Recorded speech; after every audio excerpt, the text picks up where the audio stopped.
You know that exact moment when you get home, close the door, and collapse? The smile you wore all day disappears in a second. Your shoulders drop. The air leaves your lungs in a heavy. You lean against the wall and think, I can't take it anymore. But then the phone rings, you answer, and your voice instantly changes. Hey, I'm fine. Tell me everything. If life were a movie, you'd have won an Oscar for Best Actor long ago. Your ability to pretend you're okay, even when everything is falling apart inside, is impressive.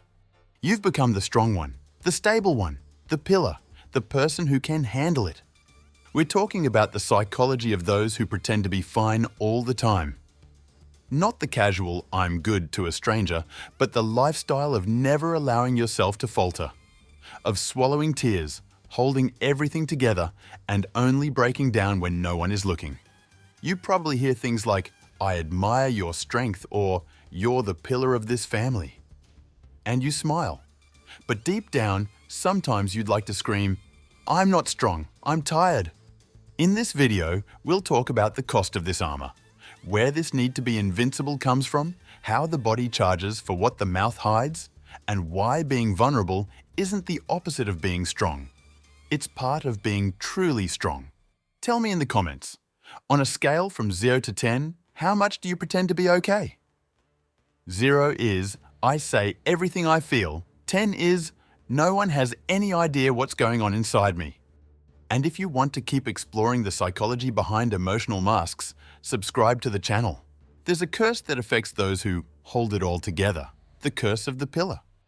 You show so much strength, solve so many things in silence, and share so little of your own pain that people start to believe you really don't have problems, or that if you do, you've already handled them alone. Result: you become the emotional support line for everyone. Friends vent to you. Family members call you in crisis. At work, they delegate more to you because you can handle it. Everyone leans on you. Almost no one asks if you need somewhere to lean. It's cruel but logical. No one assumes the firefighter is also on fire. No one asks if the doctor is sick. And no one imagines that the strong one is exhausted, especially when the strong one never admits it. Over time, this creates a very unfair dynamic. You give a lot and receive very little back. You listen, advise, support, but you rarely let anyone do the same for you. And then, when you do need it and find no one, you feel doubly alone, abandoned and misunderstood. But deep down, it was also you who built this place. We need to look back to understand how this began. Many people who today can't allow themselves to collapse were in childhood the little adults of the house. They had to grow up before their time. Maybe you had emotionally fragile parents and became the one who comforted them. Or you lived in a chaotic home and decided, unconsciously, I can't be another problem here, I have to be the solution. You became the quiet, self-sufficient, well-behaved child, praised for not giving trouble. Or you were the hero child, responsible, mature, always described as an adult in a child's body. What no one saw is that this precocious maturity wasn't just talent. It was adaptation to an environment where there was no room for you to be small, needy, or messy. The message your nervous system received was, vulnerability is dangerous. If I show I'm not okay, things get worse. So you learned to shut down tears, minimize fears, and show up strong. The problem is that this child grew up, but the script stayed.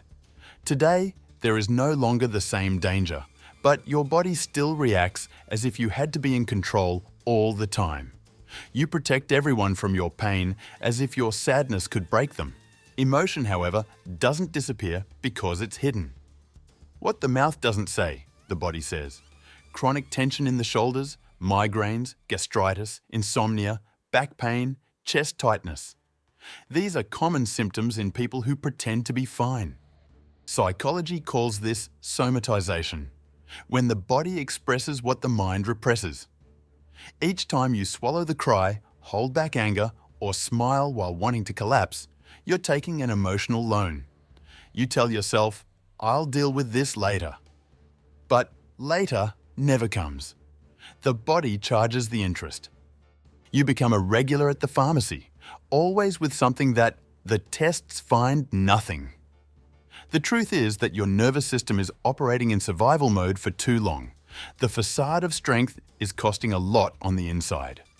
There's also another effect: loneliness on a pedestal.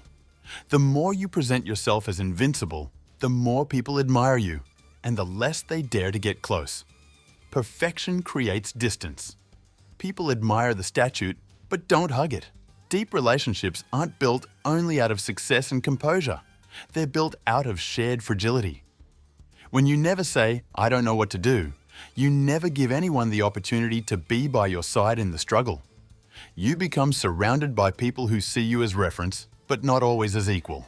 And secretly, you may start to feel that no one really knows you.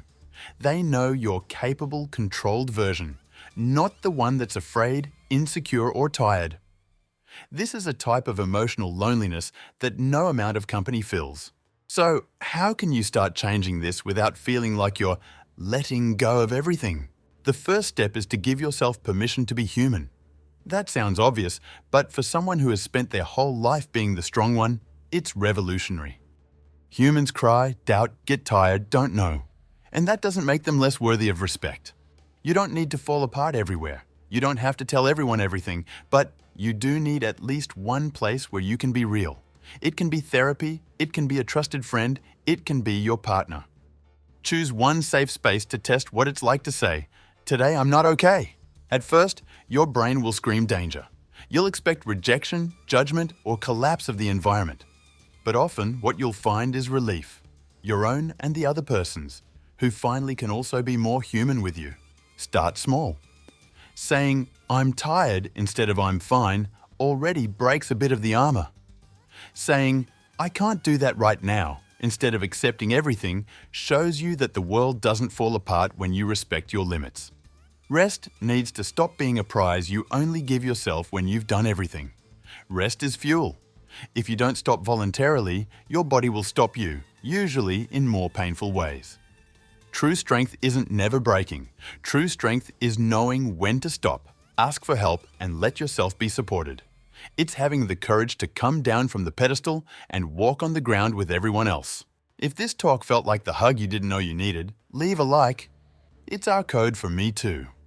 And if you want to keep learning to take off the emotional armor without losing yourself, subscribe to the channel.